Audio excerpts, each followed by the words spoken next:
นั่งภาวนาเสียงภาษาขืน3 ชั่วโมงเต็มพุทธังติพุทธาเจ้านั้นผู้เจมีเราไว้สาขาแลสาธุธรรมังอีพาธรรมอนัตตาเจ้านั้นผู้เจมี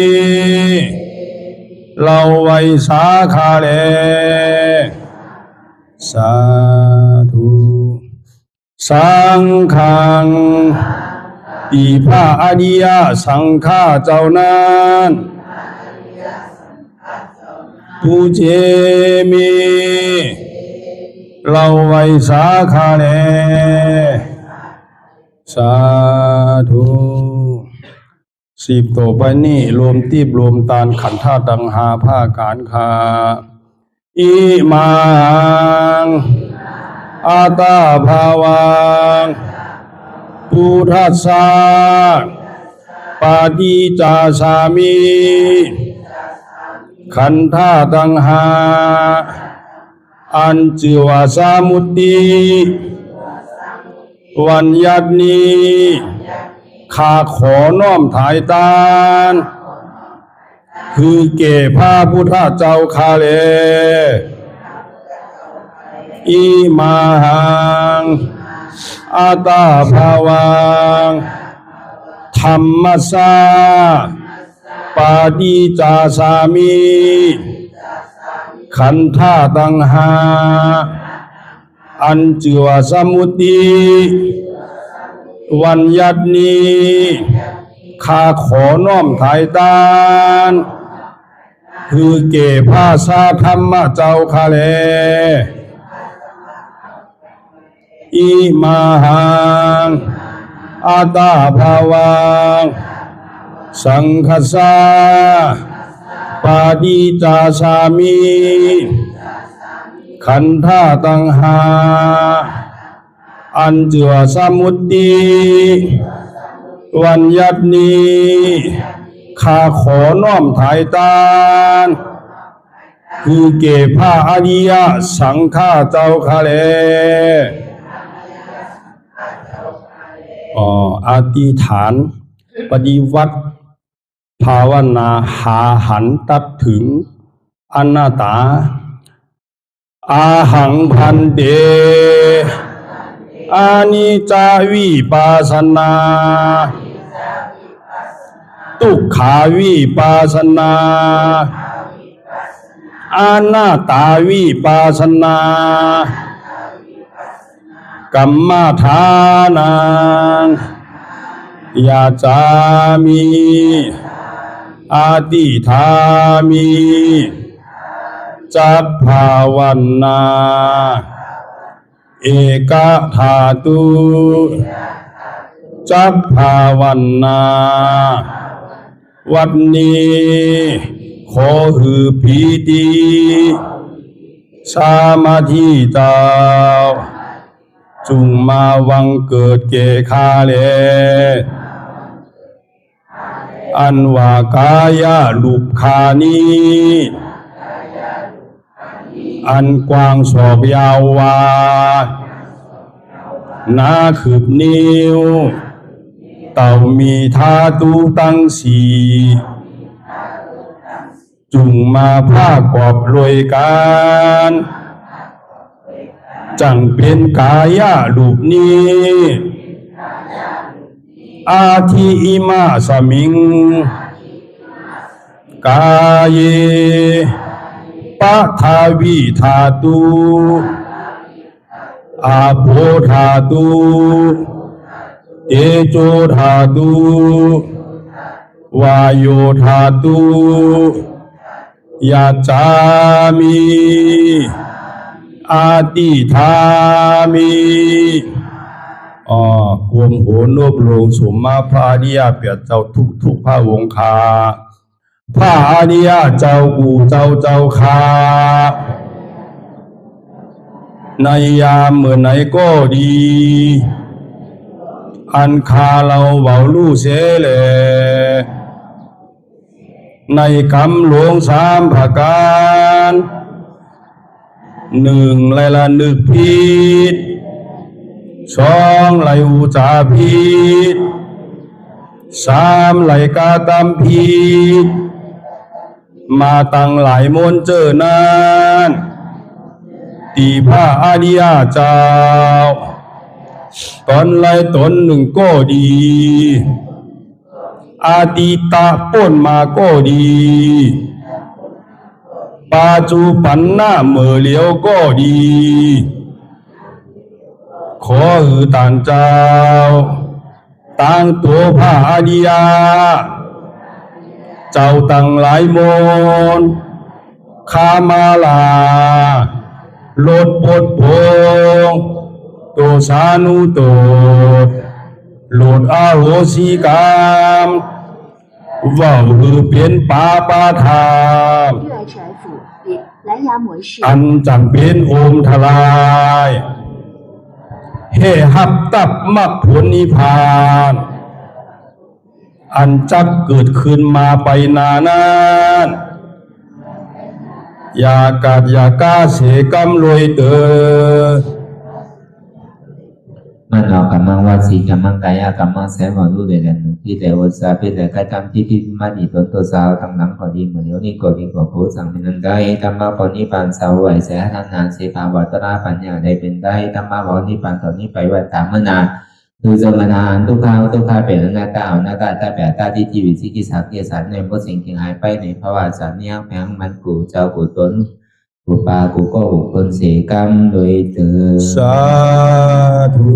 สาธุสาธุต่อจากนี้ไปเราก็ที่ไรตั้งสัจจะอธิษฐานเอาภาคกรรมฐานวิปัสสนาญาณเก่าลงก่อนกูเจ้ากูตนกูปากูก็กูกลตั้งจิตตั้งใจแล้วก็ว่าจอมกันสาธุสาธุสาธุ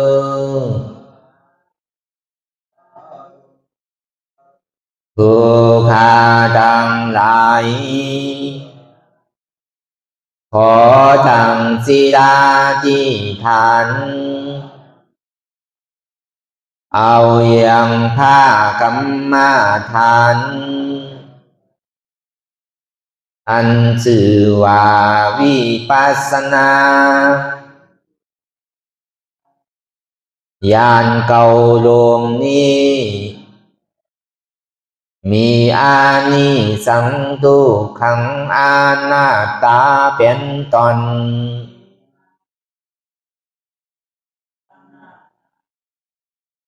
หนึ่งอุตตปายานุปัสส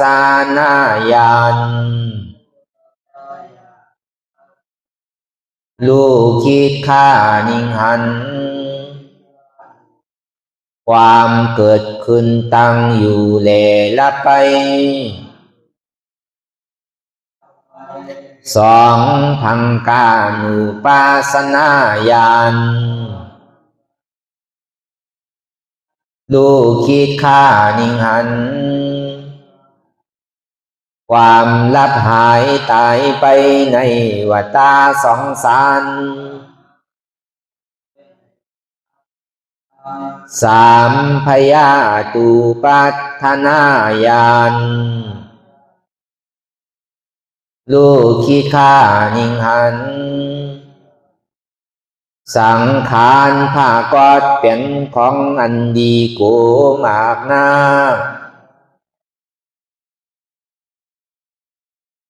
สี่อาตินุวานุปัสสนาญาณ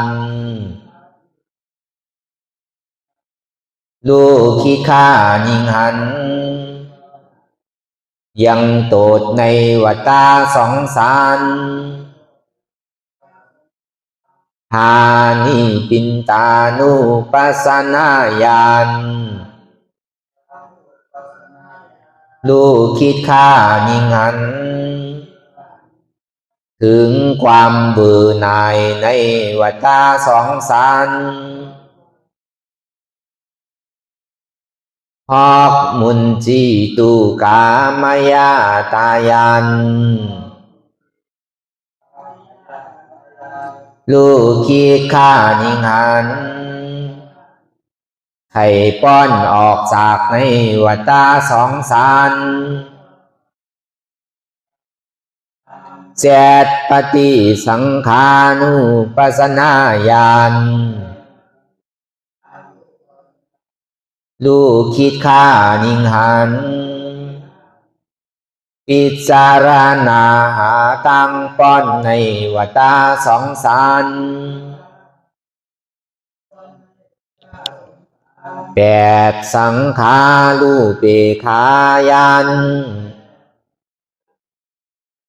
ลูกคิดข้านิหันโดยความเป็นกลางอันเบายินดีและยินลายเก่าสัจจานุโดมิกายันลูกคิดข้านิหันถึงอาริยสัจจธรรมทั้งสี่หนึ่งทุกขาสัจจาสองสมุทัยสัจจาสามมรรคสัจจาสี่นิโรธาสัจจาอันเป็นธรรมหาหันตัดถึงหนึ่งหาอนัตตาสองหันอนัตตาสามตัดอัตตาสี่ถึงอมตะมหานิราปันแก้วลงยิงลงผ้าเสดขอสุ่งฮือมาวังเกิดในจิตาสันดานตอนโตแห่งผู้ฆ่าทั้งหลายในกาลวันนี้แลเถิดสาธุสาธุสาธุเตียนเท่าไหร่มาปฏิวัติอย่างตั้งเข้าสู่พระนิพพานพอถึงมาคำคืนวันทุนสีเพราะฉะนั้นนี่ก็ที่ไหลมาซับแดงบรรยายธรรมะการปฏิบัติพ้นทุกขะถึงสุขขันอะไรป้อนทุกขะอะไรถึงสุขขันพอดีคำป้อนมันก่อนโดยตัวมันน้ำนั่นกึ่งกลางคำคำเดียวของมันได้ไปลอยอย่าไปมองหิงมองคำมองยำโดยไปที่โดยไปที่ก่อนแจ๊บมันก่อนที่หายอยู่หลับลองที่หายตุกข่าวที่หายอยู่ก็เบอร์ตัวเจ้าเก่ายามเฮ็ดมาอยู่อันมีแจ๊บนี่ยังดีผมมีแจ๊บนี่แค่เดือดใสเดืออันมีแจ๊บผมมีแจ๊บในที่หาซื้อก็หามแต่หนังเนื้อมาหินก็ย้ำแจ๊บพอแจ๊บมันหายเนี่ยดีกว่าอันเอามาหนังนั่นแจ๊บนั่นน่ะมันดีแจ๊บนั่นมันให้แต่เขาใส่นิ้วเพราะว่ามันแจ๊บตุกขานี่ใจมันไปกุฏิกุตังก็เจนจาโดยอย่างนี้ที่ตุกขาตัวที่ตุกขาใจนี่ก็ยุ่งว่าอันตุกขาใจนี่มันน้ำเหลือเสียตุกขาตัวเวลาตัวนั้นก็เจนจาตัวอย่างนี้พอยุ่มดีมานี่ก็เขาไปหอยย้ายไปโทเข็มเนี่ยยังเจ็บเรานั่นเปิ่นที่ได้พาขาเขาที่ได้พาเอ็นเอาที่ได้พามาโหดใสเอาจะนี่ที่ได้พาตับพาปอดเอาจะนี่ก็สำฮือเปิ่นพาอยู่แล้วนั่นก็สำเป็นสั่งเพราะฉะนั้นอย่าไปกลัวอันเจ็บตัวนั้น ผมมีแจ๊บเนี่ยมันจังเอาสังเฮ็ดตลาดมันจังเอาเฮ็ดทำอ่ะดีโกนาผมมีแจ๊บเนี่ยหนังสือของหันเหนือแจ๊บเนี่ยพอมันมีมาพอมันหายเนี่ยเพราะฉะนั้นหันแจ๊บเนี่ยมันรีเหลือเปิดใจเขาจากนี้นิ่มไหลอันนี้ก็ยามพึกยามจ้างยามปฏิวัติมาเนี่ยจากที่เอามาสั่งสอนพอเป็นไรแต่ยังใครเสือเอากันนะแจ๊บนี่พอกูแจ๊บนี่ก็พอมันแจ๊บมานี่ก็สองมาตั้งนี่มันสักสายหนึ่งอันแจ๊บอันก่อนคืนนั้นสองมาตีนี่เสียงพอกูแจ๊บก็อันมันแจ๊บมันก่อนมันคืนมันเหมยนี่มันไข่ท็อปมันไข่ยาปันมาตีนี่เสียงก็ไล่อยู่พอมันปันกันไรก็ดีเนาะใครเสือเอากันนะมันปันกันไรนั่นน่ะมันใจเมียวที่ปันกันนั่นน่ะยามพึกยางจ้างตื่นกลับมาในหนังต่อถึง12 ชั่วโมงแจ๊บนี่มันมีมันใจว่าหนังโยโย่หนังคัดเทศหนังมหาปริญนั่นน่ะต่อถึงไปหนังเนื้อมาหินก็ย้ำมีแจ๊บนี่เหมือนดูแต่แจ๊บอีกแกก็กับพอมันอยู่ไปก็หายไปแจ๊บนี่ก็หาที่ไหนก็มันหันอันแจ๊บมันเสียบการนี้พอเป็นสินะนี่อันนี้เขาก็ไข่ปืนนิดหนึ่งนอนหนังแต่ที่เป็นแหงตัวแหงใจเข้าไปก็เพื่อเขาผ่านลายจ้างตื้อกำไม้เดี๋ยวเอามาอูไข่ในกันนั่นมันใจว่าอยู่เลยลาลีหลัดลาลีวาหรือกันอ้ออยู่ติ๊กมันใจก็เผื่อมันได้ผ่านการปฏิวัติมาอย่างเนี่ยจนที่มาจี้สั่งสอนปันต่อแต่หมออีดนั่นน่ะจนที่มาสั่งสอนปันแกเมื่อมหันแช่มนั่นน่ะหาที่ไหนก็มหันบอกให้ที่ฮัดสือเนี่ยที่หาอะไรสือแจ๊บในที่หนังสือไปถามปู่บุญที่วิสิตาธรรมะอันดีอยู่ธรรมโบนเป็นเสียสมมาของเจ้าเขาที่เลยฮัดสือคาแจ๊บเนี่ยมันเจ้าก็ว่ายังตึงมีหมาหน้าอยู่นั่นด้วยดิมันตอดเลยผมมีแจ๊บก็มันใจก็เอามาหินมาเสือเลยนังเลยก็จามตัวอยู่เอามาหินมาเสือเลยนังก็เมื่อโหดูมันแต่1 ชั่วโมง 2 ชั่วโมงเนี่ยแจ๊บอยู่ก็กับแจ๊บไปอีกแถมแจ๊บน้ำเตะพอยาวพอป่อนไป2 ชั่วโมงก็หายขึ้นหมดหนังเนื้อมาหินกดเตกสำแจ๊บอันนี้ก็จังแสนมีหนังเก่าก็นี่ตัวที่มันตอดเนี่ยตัวซื้อก็หันนะที่มันตอดนั่นมาตัวที่ลมถอยใสทางว่ามันตอดในมีที่ลมถอยใสมีที่ลมหายใสก็ในพอกันตัวมันหายใสตัวนี่มันก็หันอันเจ็บนั่นมันเป็นเหือเนี่ยก็เปิดเมื่อไปทำมาโหหลูปึงมันนั่นเอายามอยู่ที่เมียสายไรนี่มันตระเจ้าปู่ทีวิสิตามาเปิดปังตารางปอกทน1 ทน 2 ทน 3ต่อถึงพอเป็นปอกทน5 ทน6 คนปีใน1ปอกเขาก็เป็นคอน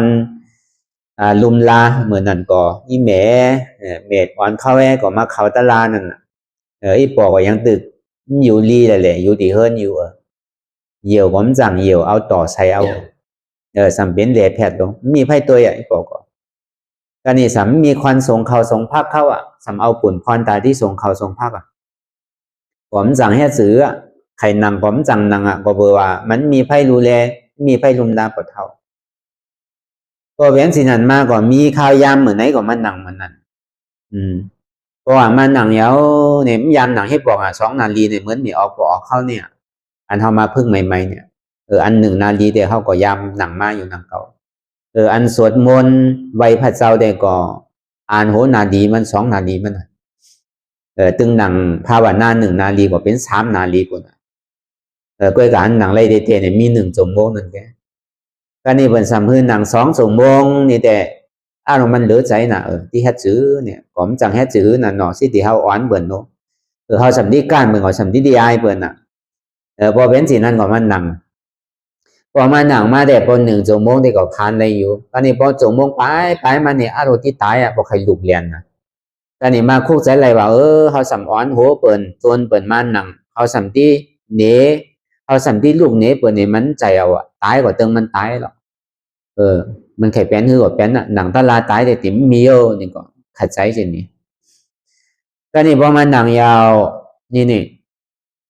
ในใจนี่บอกว่ามันนี่อยู่ข้างวันอีกหนึ่งเปิ่นอยู่ตั้งหลังเปิ่นอีกหนึ่งเพราะว่ามันเจ็บมากกว่าที่ไรหลักขึ้นเหมือนบอกไม่ออกเข้าโก้นั่นน่ะเนาะอันคอนไก่หลักพื้นเนี่ยมันไก่หลักเสืองไว้ที่เช้าโก้หันหนูอยู่แล้วพอสุดกลางวันนี้มันหันวันนามาเดี๋ยวเขาเอาไอ้สังเฮไว้เขาโดกลางสุดนี่เอาอันกันยุงนั่นน่ะเหจอมพัดตูไว้ควันก่อนที่เขาน้ำเดี๋ยวก็ให้หนังสือกับเขาที่หันอย่าพี่โก้พอมันมีคนเพื่อกลตัวปันกว่าเขาก็มอกโก้พอมันมีคนเพื่อกลตัวปันเนี่ยเอาใจเขาหวาดมันถึงมีอาณาสิละพระเจ้าอยู่สองนาก่อนจังให้เจือสาธุก่อนกันตอก่อนน่ะจังให้จื้อผืนปันอีกหนึ่งสิที่พระเจ้าว่าอยู่สองนาเขาเด็ดตัวเขาอยู่กับเขายังโกนั่นน่ะที่ตานถืออันเป็นคอนแต่ก็มันขลาสังสิละเพราะฉะนั้นในสายนี่มีสิ่งนั้นไว้พอเป็นสิ่งนั้นมันเปลี่ยนนะพอเป็นสิ่งนี้แต่เราไปหนังตั้งนาเปิดตั้งซ้ายก็มีคอนตั้งขวาก็มีคอนตั้งหลังเขาก็มีคอนตั้งนานี่ก็มีคอนอ่ะมันจังเฮ็ดซื้อพอที่หนึ่งที่พื้นก็เพิ่นได้ยินเนาะหูจักอายตัวใจเจ้าเก่ามานั่นน่ะพอที่มืนตานี่สามีกวนอยู่ตั้งนาไปตัวอยู่น่ะอารมณ์จังเฮ็ดเหือออดดิบออดตายพอเป็นสีนั้นมาออดไปออดมานั่นเจ็บนี่มันลุกที่ไหนมามั่วนี่พอยึงยังมาเนี่ยพอเหมือนฝนตกมาตังอันมันยำนั่นไม่ก็สำไม่ลงมือขิงยาวนั่นมันเป็นข้าวยำไม่เมื่อเขามาเปิดออนตังสุดนี่ที่สันทรายสันทรายหลวงสันทรายใหม่อันไปทางป่าแรงบนที่เมียสายนั่นอำเภอเมียสายนั่นที่วัดสันทรายหลวงนั่นกำเลียวสามเป็นในโวซอดเขาเพราะว่าในเมืองไทยนี่โวซอดผู้ยิ่งก็เป็นขึ้นได้ผู้ใจก็เป็นขึ้นได้มันเหมือนโวซอดตังเมืองขึ้นเอาเมืองขึ้นเอาเนี่ยมันได้พอเป็นผู้ยิ่งเนี่ยตึงขึ้นได้นั่นเงามันก็ย้ำจังเย็บนั่นพอเมืองเขาไปกับเมืองไทยเนี่ยมันเป็นสินั่นผู้ยิ่งก็ขึ้นได้เมื่อเป็นทำพิธีเนี่ยขึ้นได้พอเป็นทำพิธีเด็กก็ขึ้นได้อยู่พอเหลือโวซอดเนี่ยมันก็ซ้ำเสามันน้ำโนมันซ้ำเก็บนั่นมันอยู่หนังอะไรตีกันคอนมันหนังตะลานี่เป็นปากโลมันจังให้ถือออดไปออดมานี่พอยังลงเหมือนฝนหานั่นอารมณ์เซอร์นี่ว่ายำหมดมันจังให้ถือที่มืนตาก็ซ้ำโกบนหันที่หนึ่งก็ซ้ำโกบนได้ยินที่ไข่ก็มันจังให้ถือก็กะได้ยอมมันพอเป็นยอมมันยาวนี่ก็ตั้งแต่ที่โหต่อไปตีเนี่ยเหมือนหนังทองลงเวทนาอันที่มันเจ็บมันก่อนมันขึ้นมันถึงออกถึงใจเหลือเสียเจ็บเนี่ยมันมีสังทางตัวก็หายไปทางไหนก็ไม่รู้ใจนั่นก็หายไปทางไหนก็ไม่รู้พออดไปอดมานี่ก็ลันลงกับเดียวตั้งแต่ที่โหต่อไปตีนก็ลันลงแล้วก็อันเจ็บเนี่ยอยู่ที่ไหนก็ไม่รู้หายไปหมดเหลือสังสีอีกอารมณ์เป็นตานี่ก็นอนเนี่ยอารมณ์มันโจมนะบอกให้ลุกกาก็เบิ่มทางว่ามันที่เจ็บเนี่ยมันที่หายนั่นก็กับอดไปอดมาสัมหายนั่นเขาบอกให้ลุกกาอันที่มาอูมาหลาดเหมือนสินี่แต่ถึงฮัดอูฮัดหลาดสิเป็นคนดีอายมันพอฮัดหลาดเปิ่นพอฮัดอูเปิ่นมันขามอะไรนั่นพอตาลายเยานี่ก็ไม่มีที่ไหนก็ย้อนครับนี่อธิบายบันเปิ่นนั่นนะเจ็บเนี่ยบอกว่าอดอะไรแต่ก็มันสุดเตดูขาเนี่ยพออดอะไรก็หายเตเนี่ยบอกให้ดูเป็นแดนกาอันนี้มันหนังพระธรรมะอันดังใน2 ชั่วโมงก็ทอบคำเดียวซึ่งเพราะว่ามันหนังนี่อาจารย์สลิดนี่ใช้นี่สัมเป็นคอนมิวหนึ่งพอเหตุการณ์อันไหนนี่ก็ปาใช้การนั้นการปอก็ยาวการเมก็ยาวการหอการเฮินก็ยาวการงานก็ยาวเอาลืมไว้คำหนึ่งไปเข้าใจเมื่อเดี๋ยวเหตุการณ์ตลานี่ก่อนเราปาใช้การตลาเพราะว่าตั้งแต่เมื่ออายุ28 29เมื่อตึกเป็นปอกขาวนั่นนี่ก็สำเพ็จชราแล้วเนาะไปนอนวัดวัดพระแตกนั่นตั้งแต่อายุ27 28นอนปีหนึ่งควันน้ำนาสุกสักนาขึ้นไปนอนดิทำผาเนี่ยดิครูว่าปอบุญจุ่มไก่มาเสียๆไปอยู่ดินั่นตั้งแต่เหมือนไปทอดวิปัสสนานี่ก่อนตึกเฮ็ดสมาธิอยู่ก่อนตึงไหวใจคำเดียวใน2 คืนนี่ปอไข่ตายเมไข่ตายไผ่ไข่ตายก็เอาไว้กำหนึ่งก่อนศีลนี่ตึงหือดุผมไปวัดศีลได้ตึง ให้มาว่าสั่งก็ยาวมันไปลองเถอะพอเหมือนไหนแหละวายศีลยาวให้ก่อนนะจึงที่ลองถ้าใครตายก็ปล่อยมันไว้ใจถึงตันนั้นเหมือนมาหนังตาลานั่นก็เหมือนสินั้นอ๋อเปิ่นว่าอนัตตาอันว่านั่นเมื่อกูบอกเด็กก็มันบอกอนัตตาเป็นสั่งก็หูเมื่อโหหลูที่มาเปิดมันนั่นจึงที่มีไตก่อนในเชียงใหม่นั่นมาว่าเจ้าปานี่นี่มาเปิดสอนอนัตตาว่ะเมื่อเดี๋ยวนี้ที่ไปสอนตังเมืองไตว่ะตังลาเซียวตังเมืองไตปอดเหนือเมืองไตปอดไตที่มาดังนี้นี่ว่ะพอเปิดมีปังตะลานี่มันเสียเงินน้ำหมู่ห้าเนี่ยมันที่ใดมีกาใจใจกะหือเนี่ยมันก็สัมว่ามันเสียงน้ำเอาตามมีตามเกิดแก่เจ้าก็ไปเรียกร้องว่าที่เสียงกันนั่นกันนี่ที่ไรรู้กันนี่กันนาก็มันจำว่าเหมือนของกินนั่นก็เหมือนเขากินเหมือนเดี๋ยวเนี่ยกินไผ่ก็หลังมันนั่นมันง่ายนะคอนแฮดกล่อง2ก้อก็ได้พอกินเนี่ยก็หลังให้ร่างมันนั่นมันหยาบมันโดดเสียเงินน้ำสั่งเนี่ยเดี๋ยวนี้มีไตก่อกัน3ก้อมาอ่อนเฮ็ดเพื่อกับมันว่ามาคอหนึ่งว่าเจ้าป้านี่เจ้าปุถีวิสิตาธรรมานี่มันเจ้านี่การเย้าว่ะเมียว่ะการที่เฮ็ดนั่นที่จ้าการนั่นว่านี่เย้านี่ว่าเพราะว่าฮู้ว่าการเย้านี่ในคนเฮาเกิดมานี่อันว่าการเย้านี่มันมีก็หรอยามยินดีปอกเกิดมาก็โดมีการการเมียวหนึ่งก็เมียวหนึ่งต่อถึงตายก็อันว่าการนี่มันเย้าให้ปอกลูกเฮาเฮ็ดการให้การสนการนานี่ก็การหอการเฮือนเฮาถึงไหนเฮ็ดการตาที่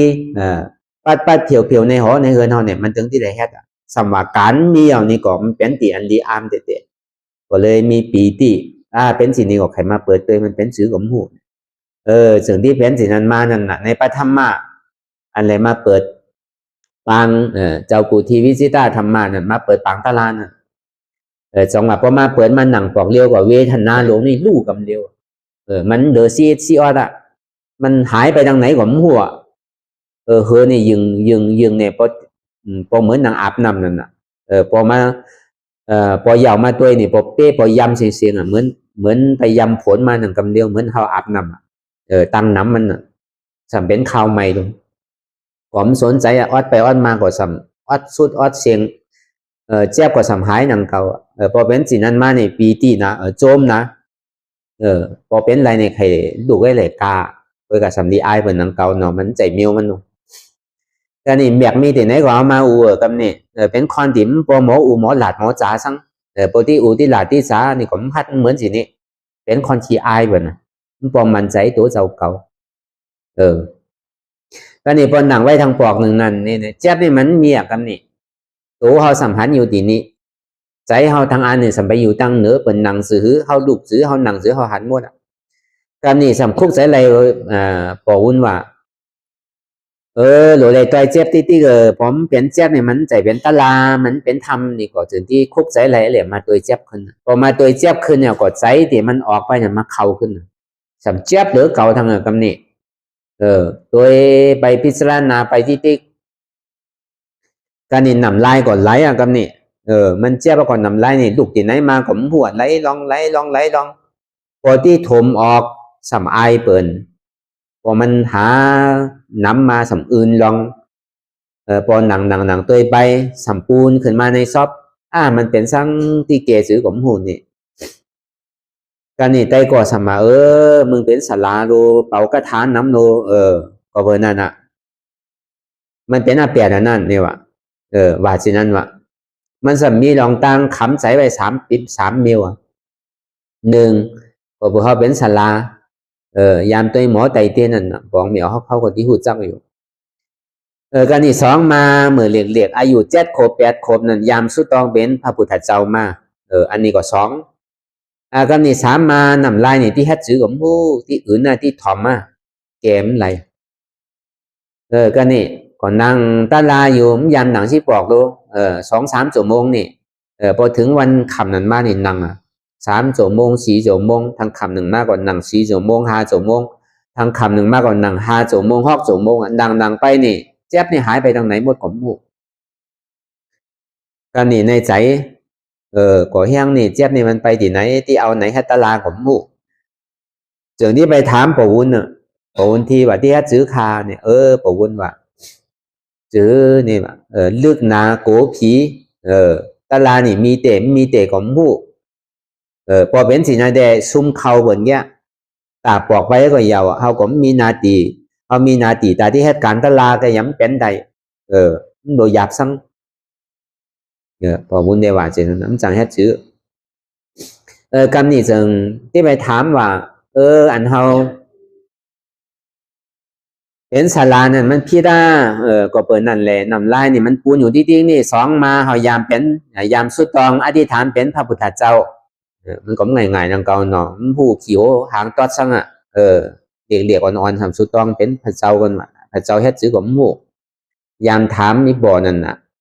พอเฮาที่เฮ็ดตลาเฮาที่ไหลตลาที่ไหลนิพพานนั่นที่เป็นพระเจ้านั่นที่ได้เฮ็ดจื้อโอ้มันง่ายๆลูกที่ไหลมีปารามี30ตัดก่อนมันง่ายๆเขาก็ว่าอารมณ์พอเป็น30ได้ก็มันขยับไปอันนี้ถ้าว่าอันเดียวเนี่ยก็ที่ง่ายอยู่มีไพ่ตาที่เกลิดอะไรเพราะฉะนั้นนี่ก็อย่างที่ว่าถอนเปลี่ยนแล้วนี่ว่าอันเป็นพุทธเจ้านั่นอย่าพี่ไข่เป็นพระพุทธเจ้านี่มีองเลียวสูเลียวกันมันมีหลายสูนี่ว่าเป็นหมอนี่ก็มันเสียงซังนี่ว่าเหมือนหนังเจ้ากัสปะเขาจีดินกัสปะนาติกัสปะการากัสปะเขานั่นเขาก็เป็นหมอไปตาม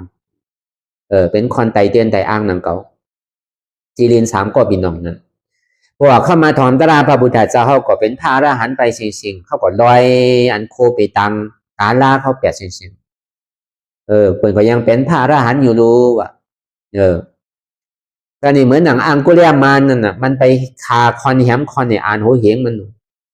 ถึงว่ามันคายาวนี่ก็มันมาทอมธรรมะของพระพุทธเจ้าเขานี่ก็ยังเป็นพระอรหันต์ได้อยู่อันนี้มึงสัมไปแหมไพ่ขาไพ่มึงใจไปแหมไปขาไพ่ดูอันนี้ก็มันเป็นสร้างเฮาดูหมออยู่หมอเศร้าอันไหนมันพิษเจพิษน้ำก็เฮาดูหมออยู่ไปอย่าไปเฮ็ดพิษนั่นก็นี่3มานำลายเตียนมันก่อนเป็นก่อนไว้ตีคอนั่นนี่ก็เอาผ้าเจ็ดมามัดหรือมันตอกลงดิผ้าเจ็ดน่ะของมันดีหรอออกเสียงๆนะได้ความต่อบันนี้พอเป็นสินั้นมายาวนี่ก็ที่เฮ็ดซื้อหลายอีปอก็ยังตึงมีที่เฮิรนนี่ไผที่ลุมลาคือไผไปลุมลาก่อนไรดูคือปีหืนน้องจางไผไปลุมลาก่อนไรเนี่ยอันที่มาส่งเขาพักซ้อมเนี่ยหาตังก็รอเนี่ยกำนี้ก็หามาไรอันคนลุมลาปอก็มีพอเป็นสินั้นก็ตังใจตังคอมาให้ตลาดีๆกำนี้เอาผ้าจัดมัดคอดีๆก็นำลายมันไขไหลคือปล่อยมันไหลกำนี้กำนี้มาหน้าคอนใจนี่สัมมีถ้าว่าเป็นคนใจเนี่ยกว่าต่างชายเนี่ยนะถ้าเป็นผู้หญิงเนี่ยสำเอาสายต่างกว่าเนี่ยนะเป็นไกว่ากันจริงสามีมาหน้านั่นน่ะกันนี่ยอดย้อนมาหน้าไหวใจว่าผู้หญิงตั้งมดตั้งเสียงเนี่ยไหวใจเหมือนเมียเขาก่อนยอดย้อนมาหน้าคนใจเจ้าเก่าเอาขาซ้ายเนี่ยมาต่างขาขวาเอามือซ้ายเนี่ยมาต่างมือขวาไหวใจว่าผู้หญิงตั้งมดตั้งเสียงเนี่ยเหมือนเมียเขาก่อนนึงเขานี่เหมือนลูกนั่นน่ะมันใจว่ามีมาหนาคนใจสังยอดย้อนมาหนาก่อนนังกับนี่ก็นังมานี่นำไล่นี่ลูกที่ไหนมาผมหัวย่อยนี่พออะไรเป็นพอไข่อะไรเป็นหลายขวดหลายปุงกะตั้งน้ำมันย่อยลง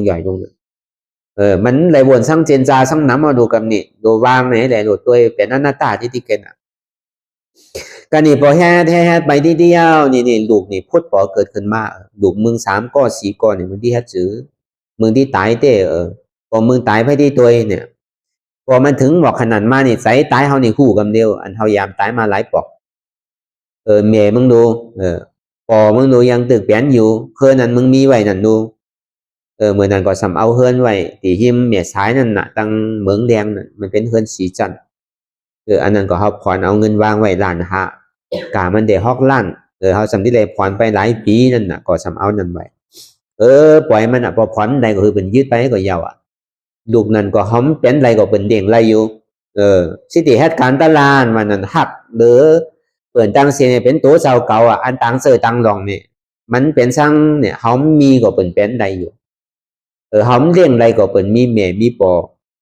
มีปีมีน้องเป็นเด้งไรอยู่ไว้ใจสินี้ก็แทบตัดสินใจก็ตายก็ปล่อยมันตายหรอกพอเป็นสินั้นมาแล้วนี่ก็ใจตายเนี่ยมันขาดเป็ดอันหูตายนั่นขาดต้องเป็ดเพราะว่าใจตายขาดเป็ดยาวนี่ก็อันเวทนานั่นน่ะอันเจ็บแกนนั่นก็หายเป็ด อันพอเจ็บแกนหายแปดยาวนี่ก็หัวใจอันที่มันเปลี่ยนอยู่ก็กึดแปดพอกึดแปดก็ตายกำนี่พอตายเอาก็สำคัญตื่นมาเกิดเป็นคนใหม่พอเป็นสีนันยาวนี่เนี่ยมันเป็นสือเป่าเว้าหมุนโจมเซอนอนรับอนาตาสุดหยอดทำก่อไรใครก่อหายตายก่อดอดหยอดก่อสุดคุดหักโหโกมมีขีมซับหลับโลโคมหอมรอมดิปานยานใสแดงเหมือนเอาขึ้นไปเหนือกลางหาวปุ่นเหมือนหนังขอนดอกเนี่ยมันปิ้วอยู่เหนือกลางหาวมันหายไปอยู่ในมอดของบัวใจนี่เปิงเหมือนกับใจไอหลวงกูบอกนั่นเหมือนเก่าตายก่อนอ่อนตังนั่นเกิดมาขึ้นเป็นก้อมใหม่ก็นี่ไปเจนจาโดยหลวงปู่ใจเนี่ยมันมีสื่อลากามันแหงหนูคนใจก็ว่ามียิ่งกว่ามั้งบอกเขาไปคุกใจไหลตัวคือมันพิษศีลพิษธรรมตัวจองว่ามันที่ไปไหลเนี่ยจามด้วยเนี่ยก็นี่พอไปสินั่นไปวนลองเปิ่นไปวนลองนั้นห่างลี่ห่างล้ำมันถึงไปไรถึงจังให้ซื้อไปไรเปิดห้องว่าตาหน้าวิสุทธิศีลาวิสุทธินั่นเมื่อกูบอกเนี่ยมึงบ่าผู้ยิงผู้ชายน่ะพอเอาหันนั้นห่างดีหรือเมียเขาเนี่ยเขาก็สัมมีใจเจือกูนางเก่ามียิ่งก็เหมือนกันเมื่อใหม่ๆมันเด็กก็เจอกันอยู่พอหันอันโพเราหรืออันโพเขาก็สัมไปเจอกูนางเก่าเขาหัดหลายก็ใจเขาตึงปีเมื่อกูบอกเนี่ยเมื่อมันไปหูเนี่ยเป็นสินั่นเนอะมันบ่าผู้ใจผู้ยิงเหมือนกันเสียงอันนั้นมันสัมเปลี่ยนเอาเนี่ยไปซื้อก็มันจังไปอะไรมันพอใจเตียนมันมีอยู่มันเปิงมันเหมือนซื้อเนี่ยเหมือนหนังหมาตัวหนึ่งเมื่อมันหูจักขี่ก็กินขี่อยู่ที่กันการนี่พอมันหูจักขี่มาอย่างขี่เนี่ยมันกินมันเลขี่ไงมันไปกินขี่มันเลกับมันเลของมันมันไปเลของเปิดเนี่ยมันเป็นสิ่งนั้นแปดใจตัวนั้นมันเป่ามันเบาแปดมันหายไปทางไหนผมหัวอันเจ็บอันก่อนอันเกินใจอันที่พ่องผิวไปทางนี้ทางนาผมมีใจติดใจจับใจจอยอันใจไม่ใจห้อนนั่นก็หายไปหมดสิ่งอันนี้เอาในพระธรรมะเอามาเป็นตอนสอนกันอันนี้ตัวที่ว่าไปนี่ก่อนดึงมันยาวมันมีเป็นหลายปอกหลายกรรมนู่ก็นี่ถึงเมื่อกรรมนึงสุดเนี่ยนะไปหนังตลาดิธรรมนั่นอันเฮาอ่อนเปิดมาเปิดปังตลาอ่อนบอกวนมาเปิดปังตลากูปีหอดถึงมา3 ปีก็เฮ็ดจอมมาดิกสั่งมามันขาดบอกไปเฮือนก็เฮ็ดมันวันไหน2 ปอกถึงมือหลุดพอนั่นมานี่ก็ไปเฮ็ดเฮือนนี่เฮือนหน้าบอกในหาวันเก่าวันพอมีข่าวยามนี่ก็ไปที่ทำพอข่าวส่วนตัวมานี่ก็ปีกพระตูหมดโดยเฮ็ดการตลาดเปิดมาหาก็เอาเงินมันเสียหลายเฮ็ดการตลาดไปดิกตัวตอนเหนือเก่าทางเฮ็ดสินี่ไปดิกพอที่ว่าไปก่อนมันที่เหลืองมันยาวไปเฮาว่าอันปุบปลายมันนั่นพอเป็นสินั้นมาเนี่ยเหมือนที่ไปที่ทำนั่นอันที่มันที่ใดอันทูซานนั่นเมื่อที่ไปที่ทำนั่นเป็นสื่อเนี่ยเหมือนนางอาสาเหมือนนางเฮานี่ตายไปก็ตายไปก็ขึ้นไปเหนือกลางหาวหนุ่มโคขาวโคเพิกไว้กับโคขาวนั่นสัมเป็นแก้วเป็นเสียงเห็นสิ่งขึ้นไปในเมืองนั่นมีอยู่5 เมืองไงเปิดตึกที่เฮ็ดหอเฮ็ดสร้างเป็นหอแก้วหอเสียงถ้าห่างนี้ห่างน้ำนะก็นี่เจ้านี้ถามเขาว่าอันนี้เป็นสร้างสู้เฮ็ดสร้างเป็นของไผ่เนี่ยว่ะเป็นของเจ้านั่นมาดิกๆเนี่ยว่ะในเมืองคนเนี่ยมันสุกสักไอ้พี่ไข่ยุอันนี้ก็จำได้ยาวอยากว่าพุทธเจ้าในเมืองนั่นมันมีอยู่28 สูใน28 สูนี่เปิ่นเฮ็ดเป็นหุ่นเป็นหางเป็นจื่อมาลายแกเพราะว่าถึงเมื่อวันศีลมานี่เปิ่นเอาหมอกเมืองผีเมืองสวรรค์นั่นมาปูจอบูชาพอเป็นศีลนั้นเนี่ยก็สัมปอกมากขึ้นก็ปอกมากขึ้นยาวนี่ก็เมื่อที่ไปดีทำเมื่อที่ไปเฮ็ดเต้ๆนาดีทำนั่นนี่ก็มันหันนิมิตสิ่งนั้นไปก็นี่พอไปหนังตะลายาวนี่ก็อธิษฐานเก่าวันไปจอมกันอยู่18 เกาะผู้ยิงเก่าผู้ใจเก่าไปกูโผกูเมกันไปเฮ็ดการตะลาพอไปเฮ็ดการตะลาก็ตั้งใจเฮ็ดเต้ๆนั่นน่ะหนังคัดเพชรเนี่ยเมื่ออันตั้งก็พึกไว้ที่เฮือนนางเก่า4 ชั่วโมง5 ชั่วโมง6 ชั่วโมงเหมือนนางเต็มกะหือถ้าว่าปล่อยนี่มันตึงหยางใดกำเดียวเหมือนนางหนูขึ้นขานั่นมันเจ็บนะหรือเส้นนอนแปดได้ก็ยาวบางปอกอ้อนได้เอายามาตาจากที่แค่นิดหนึ่งพอที่ตัวตาลาเนี่ยมันเป็นใดมันเจ็บขึ้นนิดๆน่ะ ถ้าเนี่ยไปนางดีทำก็เหมือนนั่นนะพอรายการออกทำเนี่ยเป็นหลายปอกมันเหลือใจนะก็นี่พอแค่ถึงแต่นั้นมานี่มันมีปอกหนึ่งเพราะว่ามันหนังยาวนี่ก็มันเหมือนนี่ช่างมั่วเหมือนหนูเหมือนช่างอยู่ตีอันหนังเขาเนี่ยมันมี3 ตัวมันที่ลันเขา1 ปอกตัวแต่ไข่ปานนี้1ไข่ขาได้ไม่ใจนะเขา1อีก1อันน่ะก็นี่พอมาทาง2 ปอกนี่ก่อน1ปานนี้1ถ้าว่าที่มาที่3พอที่อ่าง1เหมือนเจ้ากูทีเนี่ยซักไม่ขอนเต่าไอ้ก่อปลาพานตัว1เหมือนนั่นพานถึงมีอยู่ไปมาเอาก็มาจี้ใส่กำเดียวเพราะว่ามึงตายมือนี่ทาง3เดินมาเนี่ยที่ตายวะก็เบอร์สั่งเนี่ยไล่พิษดุพิษเมย์เหมือนไว้พอมึงคามมือนี่เนี่ยมึงที่ตายทาง3เดินเหมือนนั่นเนี่ยตั้งแต่หนังตารามาเนี่ยเคียวเดือดที่ก็เพราะว่าไปหนังเราเนี่ยเพราะว่าไล่ไปภายนักภายเบาเรานี่ก็นำเนี่ยลันออกมาก็พอเป็นคนตัวนี่พอย้อมเหลืองไว้เสียงเป็น3 ปีมันก็มาว่าสินั้นนะเพราะสินั้นโกตายที่ได้ตายเต้เราทาง3เดือนนี่โกตายกับนี่พอโกตายนี่ก็ตายมือนี่ก็ตายมือนี่มันเป็นสั่งพอเป็นสินั้นยาวนี่ก็มันมากับนี่3 ตัวนั่นพอมันมามันลันเข้าไปกับเดียวพอมันลันเข้าไปแล้วก็เหมือนหนังในตองในไส้เฮานี่ที่ขาดที่พุดหมดมันลันเข้าไปนั่นพอตัวกำ1อย่างบอกกับ2 ชั่วโมง3 ชั่วโมงนี่ลันออกขึ้น3 กำว่าลันออกขึ้น3 กันยาวนี่ก็อันเจ็บอันเสียบอันไม่อันแก่เนี่ยมันเหตุการณ์อย่างก็ต่อถึงมันบ่หายไปรวมถอยใจเนี่ยก็บ่หายใจเข้าหายใจออกอย่างก็หายไปกับนี่มีสั่งไปอยู่ที่อัน1อันเดียวเป็นห้องว่าเอทากตานั่นมันเข้าไปในปฐมทุติยตติยจตุธาฌานก็เข้าไปแล้วก็ก้อยกับใจนี่มันเปิงเมื่อนั้นในถ้าว่าไข่ลำลิ้นนี่ก็ที่ไหลลำไหลกำเดียวถ้าว่าไข่หูใจเปิดนี่ก็หูไหลกำเดียวถ้าที่วินนี่ก็วินไหลกำเดียวก้อยกับใจนี่มันไข่ไหลใจนี่ยังเปิงลงเมื่อกูบอกเขาเฮ็ดตาลามาเนี่ยพอมันเปลี่ยนมาอย่างมันเปิงมันเหมือนเก่าอันนี้มันเปิงพอมันเปิงเนี่ยมันใจตาลาลงนี่มันเป็นเวทนารับไปลงนี่พอเป็นสิ่งนั้นก็ปอเมื่อกี้ที่ปอก็มันขึ้นกลางปอเหมือนกูบอกเนี่ยปอนี่มันเจ็บเหมือนหนังนิ้มกะหือการนี่ปออย่างนี้เนี่ยมันเปลี่ยนอันเจ็บก้นขึ้นอันเหมือนหนูขึ้นนั้นเปลี่ยนอย่างไปซื้อของเปลี่ยนการนี่พอไปเข้าห้องน้ำก็มันเมียกันนี่อันเดือดต้องนั่นก็มันเมียมันเปิงมาสินั้นการนี่ก็สำคัญซื้อแพทย์การตลาดทางการนี่เจ็บนี่มันเมียน่ะเหมือนเฮาว่ามาเมื่อเจ้าแพทย์ซื้อก็หามหันนั่งคือก็ถึงเมียอันเจ็บนั่นการนี่พอเป็นสิเนี่ยไปถามเจ้าปู่นั่นเจ้าปู่ว่าตึงมีมาหน้าอยู่ตัวที่มันต่อแต่ผมมีเจ็บก่อนตัวไปตัวมาทางว่ามีติลมถอยใจผมใจเป็นหือแต่เนี่ยกำนี่ก็ตั้งอธิษฐาน1อันที่ไรหันเมืองอันเป็นเมืองเกี่ยวเมืองเสียงอันที่เป็นหอใหญ่ๆกว้างๆนั้นไข่ไรให้ไข่ไรก็เอาไปจุนอันไข่ไรเหมือนเลี้ยวนี่ไข่ไรเจ็บไงข้อที่1ก็นี่2มานี่ถ้าว่าปอวุ้นทีเนี่ยเป็นพระอรหันต์เจ็บนี่อย่าพี่ไปมือผูกขึ้นมาเหมือนเลี้ยว3มานี่ถ้าว่าที่ไรเข้าในศาสนาพระพุทธเจ้าที่ไรเป็นจัดสุดจัดเสียงติ้มไรเกิดไรตายทางนี้ก็คือมากับเดียวเจ็บเนี่ยมีอธิษฐานไป3 ข้อ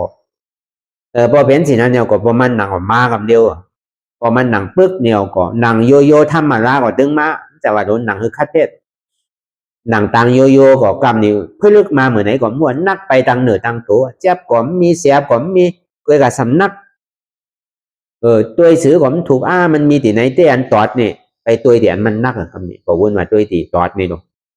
ไปตัวเดียนนักเนี่ยมันมีตอดไปตึกเหมือนเข็มนั่นดีตอดไปสินั้นพอมันมากำหนึ่งนี่เดียวก็ลั้นเหมือนเอาไปอยู่ในจิกลอยแหลมแดมไว้แหละเอาสิวไอ้ตองพอมันมากำหนึ่งนี่พอมันสั่นไปนี่ไข่ตายพอไข่ให้เพื่อกับให้ผมบอกที่เฮ็ดสื่ออนัตตาก็มันเป็นอะไรอนัตตาอย่างอนัตตาก็แค่ยิงเจ็บน้ำหูน้ำตาน้ำเหือน้ำไข่นี่ออกมาที่ไหนก็มันตันหัวที่ได้เฮ็ดสื่อหลังนี้กำนี้วนมาปอหอมอดไหลปอกนี่เขาที่ได้เกิดได้ตายทางก่อนที่ทุกขาแทงเวทนามีนี่ก็เปิดสร้างในมีก็เปิดมีพัสสะจึงที่มีเวทนาเพราะว่ามีเวทนาจึงนี้มีตัณหาอันที่มันต่อตึกเนี่ยมันเป็นอนิจจาบอกมันเต็ง ตีอันมันตุขาเนี่ยมันเป็นตุขาขันใจตีอันอู้เปิงได้ยังเป็นอนัตตาพอปองแจงแดงใจวนเป็นอนิจจาตุขาอนัตตามังปอกวนตุขาอนัตตาอนิจจามังปอกวนอนัตตาอนิจจาตุขาพอเป็นสิ่งนั้นก็ปัญญาอันนี้เพราะว่ามันปัญญานี่กองดูกันที่เฮาเลยรู้เลยตายมานี่ลูกที่ไหนมาก่อมหัวแถมไปเป็นหวยเป็นลอยหมดในโลกกำพาไว้นี่ย้ำปอกันน่ะอันเฮาเลยตายเกิดมันน่ะพอหันสิ่งนั้นก็ลีโกนาวอะโดเฮาตายมานี่ตันนี่ตันเดินเนาะอันเฮาได้ยินนี่ได้ยินในปรับในหลีกในลายได้ยินเปิ่นฮอไว้ก็อันนี้เลยหันเต้โกกับนี่อะโดบ่เป็นตันนี่ก็โกนาวอ่ะอ๋อเตียนมันนักอยู่เหมือนเหลียวนี่มันเป็นถาดดินมันใจเก้ามันเป็นอนัตตาเพราะว่ามันปัญญามันเหตุการณ์ทางมันเขาก็โดนวนเป็นอนัตตาที่ดิกพอเป็นสิ่งนั้นมาอย่างเพราะว่ามันจำถึงขิงขาข้าวยามันมาอย่างนี้ก็อันนักเนี่ยมันเบาไปอันแข็งเนี่ยมันแตกไปเหมือนดังลูกอันเขากองไว้ในโลกกัมพาเนี่ยแตกออกไปทางไหนหมดก่อนผู้พอแตกออกไปก่อนเดียนลงมาที่หัวเขาเดียนมาที่พาตินก็ดันออกที่พาตินอยากก็คืนมาตั้งหลัง2 แสนอยากก็มาปั๊มมาโหดใสนี่ตั้งแหงมันนี่พอมันว่ามันได้แตกมาแต่ในโลกโหยนี่ก็มันที่แตกหมดเขื่องประหารมันเพราะว่ามันอยู่มันเหมือนหนังควันปั๊มโหดใสนี่หนาอ้อเขานี่มันที่ไปหมอกก็คือมั่วหลายซิบหลายปากหลายเหียงอยู่จะนาของบวตั้งแหงมันพอเป็นสิ่งนั้นพอมันอิ่มมาอย่างนี้ก็แตกที่ในกลางหนาออกพอแตกไปก็หายไปใจย้ำไปเปิ่งก็นี่สัมปอกมาตีมาเก้าเรียกหัวเขาเนี่ยเป็นถาดลมแจ๊บแกนตัวตอดเนี่ยสารมันก็เหตุการณ์ของมันนี่ก็อ๋ออันนี้เป็นถาดลมดูมันใจเก้าดูนี่อนัตตาก็นี่พอถาดลมลู่ไปอย่างก็มันเว้าอย่างก็มันก็แลนมาดีพาตินเนี่ยก็ออกดีพาตินพอหลันออกดีพาตินเนี่ยคืนมาในสันหลังอย่างก็แตกตีหน้าอกทางกำเว้ยกับใจผมไปเปิงเดิมการนี่มาข้างทางพาตินเนี่ยพอไม่เอากัดพอไม่ก็ไม่เต้ไม่ว่าพอกัดก็พอเหมือนน้ำแข็ง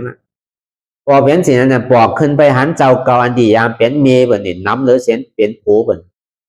ยามเป็นผู้ยิงเนี่ยน้ำเลือเส้นเป็นผู้ใจก็นี่ลีกูอาโลก็กดทางว่าก็นี่ดีเวนผ่าคอนใจอยู่กูจัดเมียก็เลยยามเป็นเมียบนมายามเป็นผู้ยิงมาเนี่ยน้ำเลือสีเป็นผู้ใจโอ้ก็นี่มันไข่เป็นผู้ยิงก็มันไข่เป็นผู้ใจก็มันไข่เป็นมันไข่เกิดไข่เท่าไข่เป็นไข่ตายทั้งพอเป็นสิ่งนั้นยาวนี่ก็อันมันหวานมันไม่มันหายไปพอหายก็อุ่นอย่างก่อนลันออกที่พาตินยาวก็คืนมาที่ตั้งหลังนี่2 เซนอย่างก่อนมาแตกที่หน้าออกทางกำถ้าว่าแตกหน้าออกยาวก็ใช้นี่เปิงเหมือนเก่าต่างโมต่างเซนนี่มีผู้หญิงมีผู้ชายมีผีมีเทวรามมีเทววุฒิมีสังในสัจวราต่างโมต่างเซนมีลูกมีหลังมีสังชิเจอหรอกหายไปที่ในหมดของหมู่เปิงไปสินั่นเนาะการนี่พอมาวัดตัวมาแตกตัวในเวทนาตั้งหมดตั้งเสียงเนี่ยพอตามปกติมันเนี่ยมันมีปากปุ่นการนี่พอมาทัดตัวในปากปุ่นน่ะ75 ปุ่นนี่หายไปหมดอ่ะมีคือ25 ปุ่นอันเจ็บอันเสียบันไม่ถึงเมื่อเลี้ยวก็ยังคือจินนั้นอยู่ทั้ง25 ปุ่นเนี่ยอัน75 ปุ่นนี่หายไปทางไหนก็หมดตายแบบมั่วๆอ่ะ75 ปุ่นก็นี่พอมาหนังทางกรรมหนึ่งไฟนี่ลุกที่ไหนมาหมดตั้งแต่ฟาตินน่ะคืนมาถึงแอล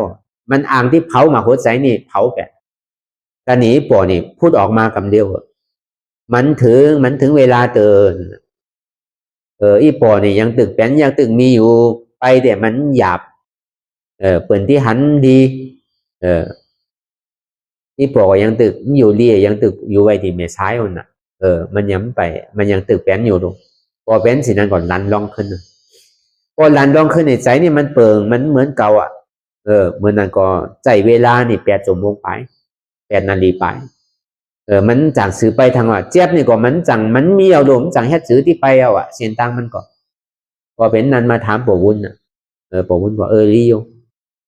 การนี่ถึงเมื่อที่ปอกมาเนี่ยมันเจ้าของว่ามาตั้งหนังว่าเต็มว่าซื้อหน้ามันก็ถ้าว่าเป็นผู้หญิงเนี่ยยุ่มใดที่ไรบวชเพราะว่าเป็นผู้หญิงเนี่ยพอไปมีผัวมีเจ้าพอโหเจ้ามาตีมากำมาใจมาสร้างก่อนมันที่เป็นอันตรายนั่นน่ะมันที่ตอกหน้าลายนั่นถ้าว่าเป็นผู้ชายนี่แต่ก็มันเป็นผู้หาโลผู้หญิงเนี่ยสั่งผู้ชายไปหาโลผู้ชายสั่งตอกหน้าลายหย่อนมันกับพอเป็นผู้ชายนี่อยู่ไรอยู่กับอยู่เหมือนปีเหมือนนอกมันสั่งเป็นผัวเป็นเมียกันไรก็ ก็ย้ำปองใจอะไรยินเสียงนั้นนี่ก็อ่อนกันปอกมามันก็สำเป็นวันสุดท้ายลูกก็นี่ปอกมาไปแอลดีทำหลงเชียงราวนั่นแต่กูปอกนี่พอเขาไปเหตุการณ์ตลานี่ก็เขาไปแอลสถานตีเชียงใหม่นี่มันมีตีแอลน้ำหนูเขาก็ไปถ่ายพุงถ่ายสั่งให้ไปหากินไตกินเนื้อพอถ่ายพุงกันก็อยู่ซ้ำกันนิดหนึ่งแน่หยับมือกันแน่จะนี่น่ะทำมาล่ามันหนอกกันหลอกลอกะลูกก็นี่พอไปถ่ายปอนมาจ้ำนี่เอามือปากแปดเฮียงไหนเป็นตลากูเมียแปดอันนี้ตอกใจกับนี่เฮียงไหนตลานี่สำเป็นจีนี่นะยุ่มไรโดนนี่สำกูมียิ่งจีนี่ละก็นี่พอปอกมาเฮือนเนี่ยก็ไม่อยู่ไรในห้องน่ะยุ่มไรกับเดียวมันหอนมันไม่ก็นี่มันก็ใจมันดีนั่นน่ะที่ให้เถื่อนในตลาสมัครกูเมียจีนี่เปิดให้ตลานี่เปิดจมเซ่ออันนี้สมัครตลาสั่งนี่ยองไอ้เยอะเนี่ยสมัครกูเมียนี่เข้ากับว่าสินั้นพอหาที่เอามือมากดมันถึงหูตัวโอเซนั่นน่ะมันถึงปันตีดารานั่นน่ะมันเป็นออโตเมติกเนี่ยอัตโนมัตินั่นน่ะเป็นห้องพอเป็นสินีมาเนี่ยมันจึงได้มีเหมือนผีดูหลงก้อนหนึ่งหยับไม่คอนหลงไว้มึงเตอโดยมึงหยับโดยพอมึงเตอที่ในหัวมึงที่แตกเป็น7-8 นี่ก็มันที่แตกเตนี่มันเป็นกรรมมันที่สุกสักหมดอันนี้เดี๋ยวนี้ว่าซื่อมันchẳng hết xứ hao vậy trái mướn bì mướn non của nhau khai lấy phố của ao ấy khai lấy xong của ao hao vậy trái mướn bì mướn non su của há liền xong man liền ao của nhau hao vậy trái mướn bì mướn non cái nào hao điอยู่ที่ห้องพลาแกอยู่ไรในห้องนั้นvậy trái mướn bì mướn non của nhau cái nàyพอมานอนนี่มันไข่อยู่ใจนี่มันออกติ๊กพอได้นอนเนื้อตังเอานี่เป็นเวลาเป็นปีนอนเนื้อตังมันchẳngนอนเหมือนเฮานอนเหยียดตีเนื้อพานี่นอนได้พอหาที่นอนนี่ก็ใจนี่ออกที่ก็อยู่มันไขอยู่เป็นสิ่งนั้นมาก็นี่มันก็มีอันมาจามมีจามอยู่คืนหนึ่งนี่มี3ก้อมาซ้อมกันเป็นนางผีแต่บนห้องมันเป็นเทวดานั่นน่ะเนาะมันห่างลีนะมันเหมือนคนในเมืองคลองกลางเฮานี่ทางห่างลีเนี่ยมันขี่ก็มีมันมีขี่มีสั่งมันหอกมันสั่งนางเขา3ก้อนก้อนหนึ่งหนุ่งโคเขียว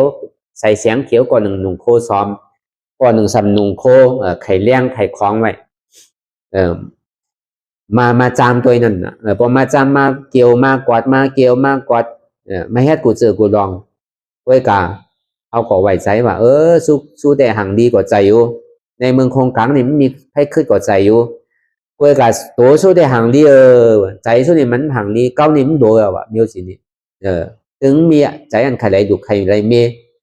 ใจผัวใจเมียเนี่ยมันมีพอเป็นจีนั้นก็หายไปกึด2เกาะทางคืน1มาหายไปกึด1เกาะทางคืน1มากึด3เกาะก็หายไปมันมาจามถึงกันนั้นอันนี้เขาว่าไข่ลองปืนอิดออดเนาะมันจะว่าไข่เชียงพอไข่เชียงถึงเมืองแรงกว่าเมี่ยวจังหวะเขาเหตุการณ์ตลาดนั่นพอมันมีเจี๊ยบวันนั้นที่เอาสั่งเหตุตลาดจังเหตุมีทั้งก็หลุดแหลกเพราะฉะนั้นอันเทามาอ่อนกันเนี่ยการตลาดเป็นผู้นำก็ดีเขามีสวนดมก็ดีเขาได้มาจ้างตือกรรมก็ดีมันเป็นกุศลใหญ่เด็ดมาวนตัวอันที่เขายามดูยามต้านมากกูดีกูตั้งอันเขามาเฮ็ดเนี่ยหาตีมันก็มีอันที่เขาไรเฮ็ดไรสร้างไรนั่นไปก็มันเปลี่ยนนี้กุยกามันเปลี่ยนนี้สื่อนาตันตาเนี่ยเขาได้อ่อนเปิดปังตลาด3 ปีเนี่ยหันเตะมันบอกไปเฮ็ดห่างเฮ็ดหอมันเขาไว้เป็นแก้วเป็นเสียงไว้เสียงมันเฮ็ดไว้มันหมดอันนึงก็จุนนั่นจุนปันเปิ่นไปให้ใครไรก็เอาไปจุนแจ๊บอันนั้นจุนแหลกแจ๊บเขาสำกูกันเนาะเขาสำไข่พอเป็นไรเนี่ยเขายังไข่ขายกันเนาะเขาอย่าพิว่าเขาที่จุนพอหอมป๋องผู้ก็สำเป็นสินั้นเพราะฉะนั้นเนี่ยแจ๊บเนี่ยมันเป็นของดีของแมทอย่าพิโกผมใจมันที่ว่าเป็นเพื่อเกาผีเกานั่นมันใจอันแจ๊บเนี่ยมันเป็นตะลาผมหันแจ๊บหันตู้ข่าหันตู้ข่านี่ก็หันตะลาหันตะลานี่ก็หันทลานั่นหันท่าเจ้านั่นเพราะฉะนั้นนี่ก็เอาปืนประวัติอีดอ่อน1ก็เปิดตัวเจ้าเก่าก็เลยเฮ็ดมาตั้งแต่เป็นคอนเฮิร์นเลยจ้างตือกรรมมาก็เลยผ่านอุปสรรคหลายหลายหลองเลยเฮ็ดการตะลามาเตะตรงที่ได้เอามาสั่งมาสอนปันต่อถึงพยายามเหลวสอนมาก็หลาย10 ปีแล้วนะสอนมาถึงเนี่ยพอที่ว่าไปปืนเนี่ยมันที่ยาวไปที่ติ๊กหลายวันมาเขาก็ซื้อว่าไปแทง ตีไปตีมาเนี่ยเป็นสื่อนี่เขาก็พร้อมใส่เนี่ยเขาที่กลุ่มกับฟังตุกข่าวที่ก็ไข่นอนน่ะเนาะป้าเหลือก็เมื่อคิงนี่เนี่ยปออันไข่การบ่ไข่การอ่ะถ้าเป็นไรพอเฮินอยู่จำเนี่ยเหรียญพอเฮินเนี่ยจังเฮ็ดซื้ออ่านนานพอมันเจ็บพอมันการของการมือนีมือฟูกอ่ะเพราะว่ามันผ่านมือฟูกอะไรก็ไปอะไรง่ายๆไปอะไรล้มล้มอ่ะพอ3 วัน 4 วันเนี่ยมันตึกพองเหลือใจเพราะว่าก่อน3 วัน 4 วันไปก็มันเว้าเหนือเว้าโตเว้าใจอ่ะมันล่างยอกาเขาจอมล่างจิตล่างใจเขาจอมอ่ะเจ็บนั่นเพราะฉะนั้นอันที่ว่ามาเนี่ยอย่าพี่โกเจ็บอันวันผมมีเจ็บนั่นดีกูต่อถึงเมื่อเลี้ยวอ่ะใครได้เจ็บกว่ามันไรอ่ะเจ็บเนี่ยนั่งซื้อกว่ามันหันอ่ะเจ็บมันหายไปหมดแล้วนะมันมีเตนั่นน่ะจะที่มาอูนี่มันใจแบบมันหายไปโจกแก็บโจกข้าวแต่มันที่ปอกมากขึ้นอ่ะมันปอกมากน่ะมันดีกูเลยเสียอันมีเจ็บอ่ะพอมีเจ็บนี่ก็เขายังจังเอาแค่ตะลาเนาะพอมันเจ็บปอกมากกว่าเขาโดนออดไปยี่ติเกนน่ะลองออดแต่เขาก็ออดมาหลายปอกอ่ะตายก็ตายมาหลายปอกอ่ะตายอันหัวปอกอันเวทนาลูกก็ดูมาเป็นหลายปอกอันตายก็ตายมา2-3 ปอกเพราะฉะนั้นพุทธศาสนานั่นเนี่ยมันเหมือนหนังหมาพูดสักขีกินคิวที่กว่าอันหมักอันมีอันห่างลีห่างงามจะนี่มันทำมาเป็นของดีวันนั้นเหมือนหมาเนี่ยมูดสักขีกินคิวที่การนี่ถึงที่หูสักขีมายาวนี่ก็ยังตึกเลคิวอ่ะป่อนเดอเสนันมาเนี่ยพุทธศาสนานั่นมันเหมือนหนังหมาไปหูสักขีก็ตึกกินคิวทางว่ามันเป็นของดีของบ้านการนี่ต้องเป็นโสดาปฏิมรรคโสดาปฏิผลขึ้นมาจันหนึ่งมูจักขีสำเลขีอยู่อ่ะมันเลของมันไงน่ะมันเลของเปิดอ่ะแต่ที่พิจารณามันมีอ่ะเปิดจะที่ห้องว่าศีลาวิสุทธิตานาวิสุทธินั่นน่ะการนี่ขึ้นมาทางกรรมหนึ่งขึ้นมาทางจันหนึ่งเลก่อมเลสำรวมอยู่อ่ะพอเป็นพระสกิทาคำนั่นกินว่ะพอเป็นพุทธศาสนานั่นสำเลอันเลเนี่ยเป็นผ้าโสดาบันว่ะอันโดมเนี่ยเป็นผ้าสกิทาคำว่ะอันยังตึกตัวอยู่นั่นเป็นผ้าอนาคามีว่ะยังตึกตัวอยู่ว่ะนี่พอเป็นผ้าอนาคามีก่อนมีใจโผใจเมียก็ยังตึกตัวอยู่ว่ะพอเป็นผ้าอรหันต์เนี่ยมันมีสังว่ะกินก่อมกินเลก่อมดีโดมก่อมโดมตัวก่อมตัวอ่ะเป็นขี้เสียงอ่ะมันมีดิลีเอาทั้งที่จันที่อันนี้เจอให้หลงอันนี้เขาว่าหลงตั้งเซนตั้งมักกะสัจจะเส้นตั้งนิโรธาสัจจานั่นพอเขาแค่เตะก็ได้เตะพอเขาเตะก็ถึงเตะพอขามได้เตะนี่ก็มันก็ที่ป้อนพอเขาป้อนเขาขามตุกขาอะไรนี่ก็เขาก็ที่ป้อนตุกขาเตะพอเขาเจ็บอะไรนี่ก็เจ็บนี่ก็ที่หายเตะก็เปิดว่ามันมีเตะเป็นเตะนี่สิ่งที่มันหลัดพอมันมีเตะก็มันหัดหลัดนั่นเก่าคิดนั่นเก่าลาดีหลับไปก็ดีกูนั่นเก่าเฮียงก็หลับไปเลยก็ไม่ได้ก็เปิดมันเป็นพระโยชน์หน้าในสิ่งที่หลัดคือมันพอเขาปักเขาเปิงถึงพอเขาในตารางนั่นคือเดี๋ยวเขาพอที่หมอไปวางใจอะไรในสิ่งที่หลัดอันนี้ก็คือเป็นตอนสอนตอนฟังตอนกำลังใจอีดอ่อนอีหนึ่งเพราะฉะนั้นนี่ก็คือเขาพิจารณาดูตั้งแต่ที่โกต่อไปตินอันไหนที่มันพูดพอเกิดขึ้นเป็นมานั่นนี่ก็มาดีโตนี่ก็เขาวางตัวถ้าว่ามาดีใสนี่ก็เขาวางใสถ้าว่ามาดีเจ็บนี่ก็เขาวางเจ็บ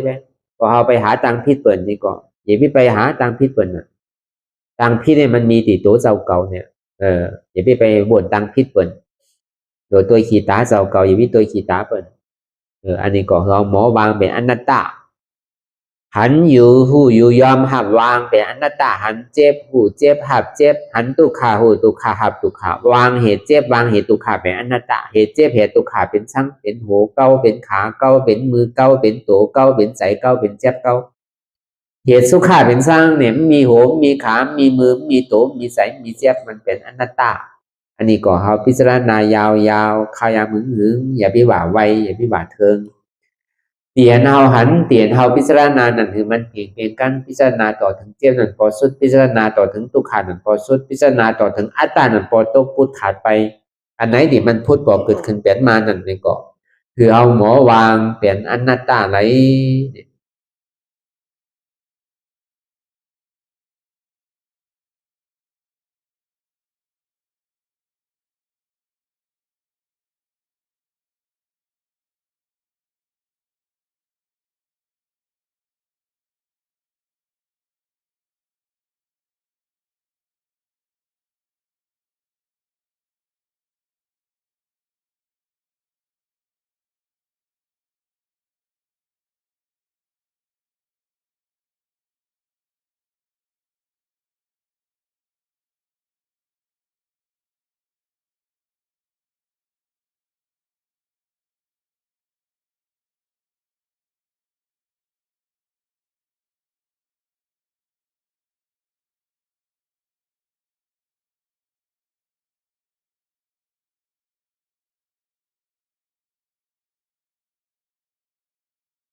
เว้าโต้ง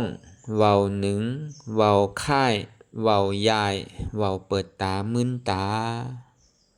อย่ายอมซุมใจอัตตาอันมันจี้สังเฮาหือหนึ่งหือโต้งหือค่ายหือพื้นหือเปิดตามึนตานั่นอย่าปี้ปันยอมกันไว้ใจหัดหานี่แหละสืบการสัมมาทิฏฐิต่างหันจอบสัมมาสังกัปปะต่างพิจารณาจอบสัมมาทิฏฐิต่างหันจอบในหันช่างเนี่ยหันอันเจ็บเกียนโต้งตอดเนตรชานสันไหวคมไตไม่กัดอ่อนแข็งจู้ตุ้มจับยายจึมหยอดเกิดลับเป็นดูห้องว่าหันถาดดินนำลอมไพอันเจ็บแกนโต้งตอดเนตรชานสันไหวความไตนั่นเป็นวายอถาดลมมันใจเก้ามันเป็นอนัตตาไม่กัดอุ่นหนาวนั่นเป็นตีโจถาดไฟมันใจเก้าเป็นอนัตตาอันนักเว้าอันอ่อนแข็งนั่นเป็นปฐวีถาดดินมันใจเก้าอนัตตาอันเป็นอันดูอันเกิดอันรับอันจับอันยายอยู่นั่นเป็นอาโปถาดน้ำมันใจเก้าเป็นอนัตตานี่ก็เอาถาดลิ้นถาดไฟถาดน้ำถาดรอไม่แหล่แกไปอ่อนตังเหมือนเฮาสืบข่าวตังยาพื้นไว้นี่ก็เอาถาดลิ้นน้ำลมไผ่นั่นแกหลีดไปบางปอกเฮาอย่างไปข่าวตังมันตอกลกตอกอุ๋งมีเศษมีน้ำเป็นเศษตังหยาบนี่ก็เฮาก็เอาถาดลิ้นน้ำลมไผ่แหล่แกไปเพราะว่ามันไปได้ง่ายๆล้อมๆยาวนี่ก็เฮาก็สำคัญสืบวางถาดลิ้นน้ำลมไผ่แหล่สำคัญหันตุกขะวนตุกขะเป็นอนัตตาหันเจ็บวนเจ็บเป็นอนัตตาไปติ๊กหนึ่งมานี่ก็อย่าพี่โกเนี่ยเจ็บมาก็คือก็อย่าคือเฮาหมอผมจอมคือเฮาหมอยินดีต้อนรับเจ็บนั่นอย่าพี่โกมันยินดีต้อนรับอะไรวางเป็นอนัตตาอะไรสองมาก็อย่าพี่ก้านเตอก็เปิดว่าเวลาข่าวยามมันก็ไปถึงเตอสามนี่ก็อย่าพี่ข้านเจนจาอย่าพี่ข้านพิจารณาอย่าพี่ข้านวนก็เปิดการวิปัสสนาเนี่ยมันเป็นการตาที่หันเดที่เจนจาตั้งหันจอบเลยตั้งพิจารณาจอบที่เลยเอาปัญญาวนเจนจาไปจอมก็อย่าพี่ข้านอย่าพี่ลืมเนี่ยอันเฮาเหตุการณ์อยู่เหมือนเหลียวนี่มันเหตุการณ์ตาเฮาไกเนี่ยมันใจว่าเหตุตาเปิ่นเฮาเหตุก็เฮาไหลเปิ่นเหตุก็เปิ่นไหลเปิ่นกินก็เปิ่นอิ่มเฮากินก็เฮาอิ่มมันใจตาไพ่สีมาเนี่ยคือเฮาตื่นหูโตไว้กูกินกูข้าวยามอย่าพี่กลุ่มกะเจนจาไปตังหลังอย่าพี่กลุ่มกะเจนจาไปตังหน้าคือเฮาตื่นอยู่กับปัจจุบันพองยามเหมือนเหลียวเฮาเหตุการณ์อันไหนนี่ก็คือเฮาปองแสงแรงใจการอันนั้นเฮาเหตุการณ์เหมือนเหลียวมันเป็นการส่วนตัวเฮาการวิปัสสนานี่ก็คือเฮาปองแสงแรงใจการวิปัสสนาคือมันอยู่กับปัจจุบันพองยามเหมือนเหลียวอย่าพี่กลุ่มกะเจนจาตังหลังตังหน้าที่ดิกคือเฮาตื่นอยู่ปัจจุบันเตี่ยมันมีอยู่เปลี่ยนอยู่หันเจ็บหูเจ็บมีเจ็บหับเจ็บวางเจ็บเป็นอนัตตาหันตุกขาหูตุกขาหับตุกขามีอยู่ตุกขานี่มันใจเก้ามันเป็นอนัตตาอันนี้ก็คือเฮาไว้ใจให้ท่านทันหานี่แหละสืบการอนัตตาวิปัสสนาไปทางหน้าแทง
หลองตังอันเป็นอยู่ตุกเจอตุกอย่างอย่าคลองคำไว้ที่ใส่หูพอถอนออกที่ใส่หูมันออกเสียงก่อนสภาวะไหนก็ดีหลองตังอันไหนก็ดีอันเกิดขึ้นมาที่โตที่ใสที่เสียบฉะนั้นพอถอนออกที่ใส่หูมันออกเสียงสภาวะอยู่ถัดสี่ประการเช่นนั้นแจบแกนต้มตอดนิดสานสันไหวคอมไปไม่กระดอนแข็งสู้ตุ่มซับยายซึมหยอดเกิดลับสภาวะอยู่ถัดสี่ประการเช่นนั้นตีน้ำถัดไปหูจักตีอัตตาไปยึดไว้ว่ามีโตมีใสมีเจ็บฉะนั้นเขาหมอวางเป็นอนัตตาไหลลองใส่อันโพงผิวอยู่อันเฮาวันดึกว่นเหลืออยู่เป็นเรื่องเป็นราวอยู่สนั่นสั่งเฮาถอดถอนออกปีใส่หูมันออกเสียงก่อนยอมกึดยอมออกยอมลงอันเฮ็ดให้เฮายินดียินให้ส่วนนั้นอารมณ์เสื่อถึงใจถึงขอไว้มันยึดไว้มันเป็นทุกข์นั้นปล่อยวางออกที่ใจหูมันออกเสียงก่อนลองเจอเปลี่ยนทุกข์เลยลองย้อนถึงใสหลายอย่างอันเกิดขึ้นมาตีโตตีใสตีเจ็บฉะนั้นปล่อยวางยาวเสียก่อนก่อยค่ายย่ายลายหนึ่งขึ้นพอยาวนี้ก็ค่อยเปิดตามึนตาลอยนี่เป็นการปฏิวัติธรรมค้นหายอดธรรมมันเกิดขึ้นดีโตดีใสดีเจ็บบอกอันค้นหาเหตุหักเงาจองทุกขาตรงนั้นต่อจากนี้ไปนี่ก็เฮาก็ที่ได้ส่งเมตตาถึงสรรพสัตว์ต่างหลายก่อนสาธุสาธุสาธุ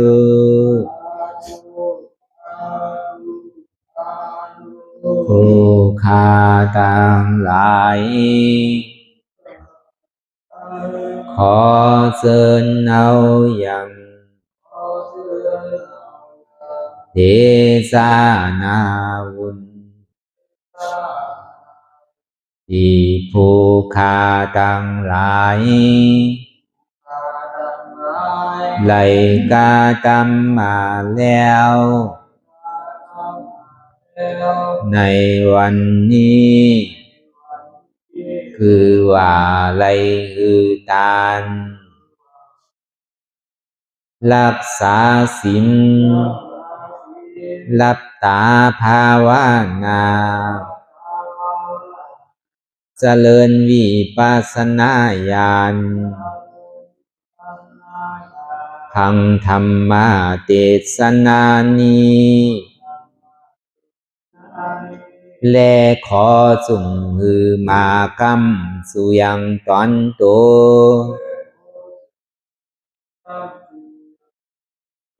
แห่งผู้ฆ่าตั้งหลายมนคือไล่รับความสุขและความเจริญงอกงามและขอหือเจียวดอดเวียงแก้วยอด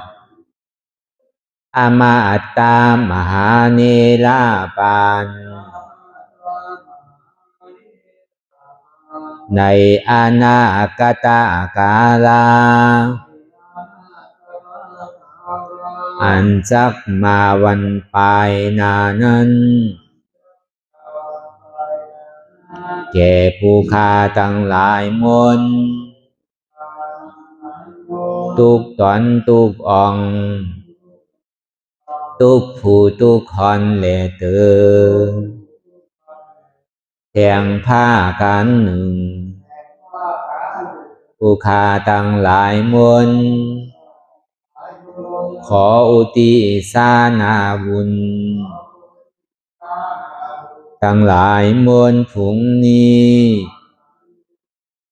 ไปแผ่พายถึงเทวาวุตเทวาดาพญาอินทร์พญาพรหมพญายมมาราชพูดหนักน้ำไอโซนนางธรณีและสรรพสัตว์ทั้งหลายและหมู่ชยาข้าคุณทั้งหลายมวลอันไหลอานิสากรรมไปสู่ปาลาโลกปลายนานั้นขอส่งโจรกันมาสาธุอนุโมทนาจอมจนยินดีแล้วคือไรโจรกันป้อนจากทุกข์ถึงสุขทุกโตสัตเลเตอสาธุสาธุสาธุอิตังมิปุญญังอาสวะคายังนิพพานังวะหังโหนตุมาปุญญาภากังสเปสัตตานังสมาลาพันตุอิตังมิปุญญังอันเราขาไหลมาถือกรรมปฏิบัติวิปัสสนาภาวนาอาหันยอดธรรมอนัตตานิอาสวะคายังเป็นนันผาทรัพย์ตัดเปียดอาสวะสี่ภาการเสียแล้วเนี่ยนิพพานังติพานิพพานันหนตุคือไรถึงเสกรรมขามาปุญญังภากังขอนดีอันคาได้มานั่งวิปัสสนาภาวนาส่องยืนปันสเปสัตตานัง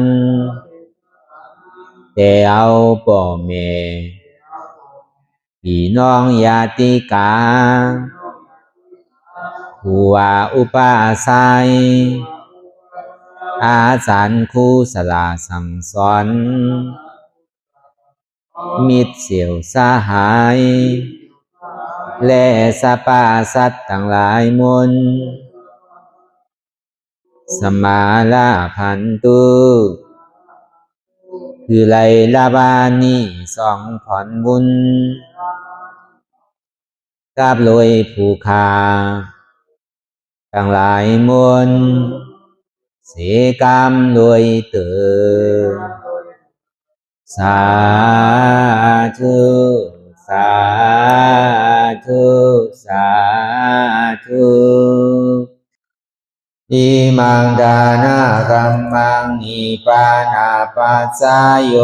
นตุโนนิสังอิมังศีลากัมมังนิพพานาปัสสะโยนตุโนนิสังอิมังภาวันนากัมมังนิพพานาปัสสะโยนตุโนนิสังยังกินจีกุสาดังกัมมังกาตาปังกัมมังสาเปหิกาเตหิ คาตังปุญญังโนอานุโมดันตุสุนันตุพุนตุเยเตวะอัสสามิงทาเนอาทิกัตตาติขายุกาสัตตาหุนตุสัพพะสัตตานังสุขิยาตานังปานิหารันตุมาตาปิตาสุขิตาหุนตุทุกขาปามุตสันตุสัพเพยาติกาสุขิตาหุนตุทุกขาปะสันตุสัพเพอายาติกาสุขิตาหุนตุทุกขาปะมุนสันตุสัพเพปิสาสัพเพยัคฆาสัพเพเปตาสุขิตาหุนตุทุกขาปะมุนสันตุสัพเพนัคขตาสุขิตาหุนตุทุกขาปะมุนสันตุสัพเพเทวาสุขิตาหุนตุทุกขาปะมุนสันตุสัพเพอาจาริยุอุปัชฌายาสุขิตาหุนตุทุกขาปะมุนสันตุสัพพะสัมปาทินังสามิสันตุวันตามิพุทธังสัพพังเมโตสังฆามาทาเมพันเตวันตามิธัมมังสัพพะเมโตสังฆามาทาเมพันเตวันตามิสังฆังสัพพังเมโตสังฆามาทาเมพันเตวันตามิอุปัสสะอาจาริเยสัพพังเมโตสังฆามาทาเมพันเตวันตามิกัมมาฐานังสัพพังเมโตสังฆามาทาเมพันเตวันตามิอาลาเมพัทธาสีมายังสัพพังเมโตสังฆามาทาเมพันเตวันตามิเสติยังสัพพังสัพพะทาเนสุปฏิทิตาสารีลาธาตุมหาโพธิงพุทธาลูปังสักกาลังสัตตานากาโลเกเทวาโลเกพรหมาโลเกสุมพุติเปลังกาติเปสารีลาธาตุโยเอสาธาตุโยอาลาหันตาธาตุโยเสติยังกันธากุติสตุราเสติสาเสธัมมาคันเทสัพเพสังปาตาเสติยังอังวันตามิสัพพะโสสาธุสาธุสาธุ